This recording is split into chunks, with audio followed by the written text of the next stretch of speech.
the SBA is implementing the largest change to its loan program in over 40 years, a change that's causing fights in Congress and a change that some lenders don't want you to know about. This change is massive and affects millions of business owners across the U.S. If you're a small business owner or entrepreneur that could use funding now or in the future, listen up. This could be exactly the change you're looking for. Hey everyone, it's Ryder from Skip. In today's video, I'm going to talk about these major changes that the Small Business Administration has made to help small business owners get more funding. I'm going to tell you what's changed, why it's so contentious, and how this can help you get the funding you need. As always, thanks for hitting the like button and subscribing if you're new. Let's dive in. First, here's what's changed. The SBA is making it so more lenders can give out more SBA 7A and 504 loans, the two flagship loan programs from the SBA. And these changes will help approve loans faster. While this is great for small business owners, it's not as straightforward as it sounds, and I need to explain why. In case you don't know, SBA 7A loans are typically for business, working capital, or business equipment, up to 10 years in length and up to $5 million in funding. Conversely, 504 loans are typically for purchasing fixed assets such as existing buildings or land or long-term machinery. In 2022, 47,000 SBA 7A loans were approved for a total amount of $25 billion. That's an average 7A loan size of $500,000. By comparison, 9,000 504 loans were approved for a total amount of $9 billion, with that average loan size being around $1 million. This may seem like a good thing, nearly $35 billion making its way to small businesses across these two programs and helping over 55,000 businesses, but there are a few major problems here. First, the scale of this program has simply not been enough to help small business owners who really need it. There are incredibly 33 million small businesses in the US. This makes up 99.9% of all US businesses and 46.4% of all US employees. That's staggering. By comparison, the COVID EIDL program, a massive program for small business owners struggling during the pandemic, gave out $380 billion in loans to nearly 4 million business owners. It saved countless businesses from going out of business, but millions of businesses are still struggling. Maybe you saw some of the hundreds of videos I did explaining EIDL funding and some of these challenges. Yes, we helped hundreds of thousands navigate the EIDL program and successfully get funding, but still, 4 million business owners represents only 15% of all US small businesses. What about the other 85%? If we spread out that $380 billion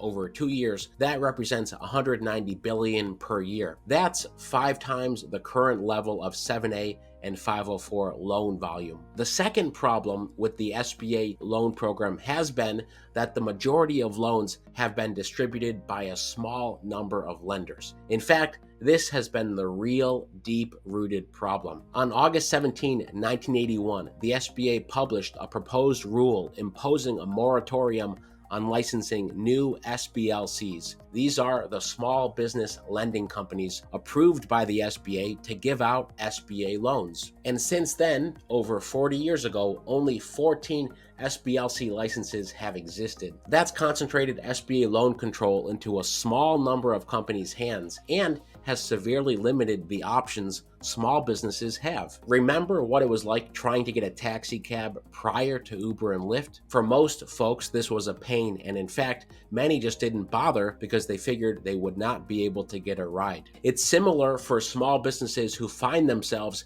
in underserved areas of the US or who come from underserved backgrounds. Just like rideshare, the goal of the SBA has been to increase options and increase funding accessibility. And finally, the third problem with SBA loans has been that they've been a pain in the neck for both potential borrowers and lenders. Lenders have had to comply with onerous requirements from the SBA. This has often made it not worth it for lenders to pursue smaller loan amounts, such as $150,000 or less. Yet, it's typically those businesses that need the most help. All of this has led to SBA programs that have not, to say the least, been easily accessible, both in perception and reality, to the majority of U.S. small business owners. Despite the obviousness of these problems, there has been resistance to making improvements, especially from SBLC companies and lawmakers. This resistance actually came to a head last week as SBA Deputy Administrator Patrick Kelly was yelled at during a congressional hearing and getting in an argument with another lawmaker.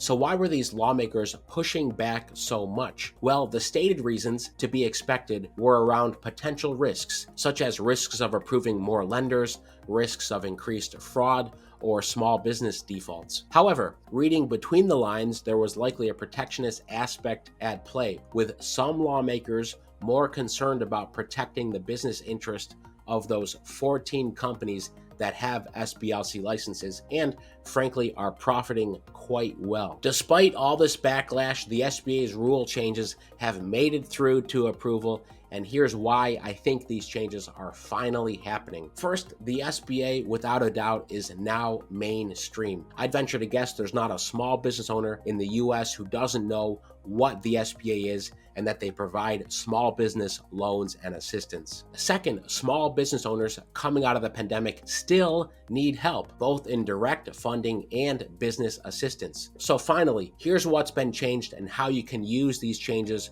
to pursue funding yourself. But first, a quick note from what makes this video possible: the Skip app. It's been downloaded and used by over 100,000 business owners and entrepreneurs across the US and is the best way to discover new grants and funding opportunities and to stay up to date on important small business news like this. Go check it out today with the link in the description, or search Skip in the App Store and Google Play. The first 100 people to use the link in the description will even get a free 7-day trial to Skip Plus, and you'll be supporting our channel, so thank you. But back to the SBA rule changes and how this can help you get funding for your business. First, the SBA is modernizing its lending criteria to reduce red tape for SBA lenders. This will expand the number of credit-worthy business owners who can access SBA loans, particularly among underserved communities like women, minority, veteran, and rural entrepreneurs. Less red tape to help small business owners from underserved communities. If you support that, now's a great time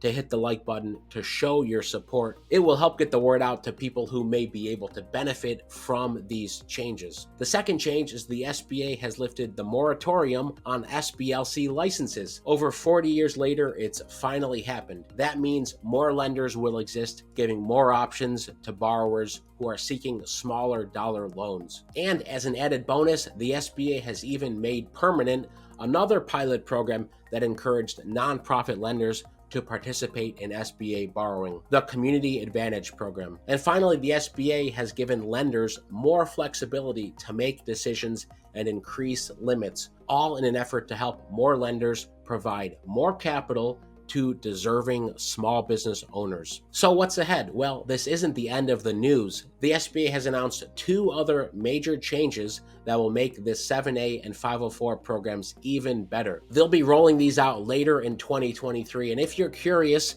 about the 7A or 504 programs, how you can apply for this funding, and if you're eligible, you can learn more on the Skip app or even apply through one of our partner lenders. In short, increasing funding accessibility when done correctly can help more small business owners survive and thrive. Would love to hear what you think about these SBA loan program changes, and do you plan on applying for this funding or other SBA funding? Let me know in the comments. Meanwhile, thanks for watching. Don't forget to check out the Skip app to find out about more funding and grant opportunities, and go ahead and watch some of our other recent videos on funding. Most importantly, stay well, stay healthy, and I'll see you in the next video.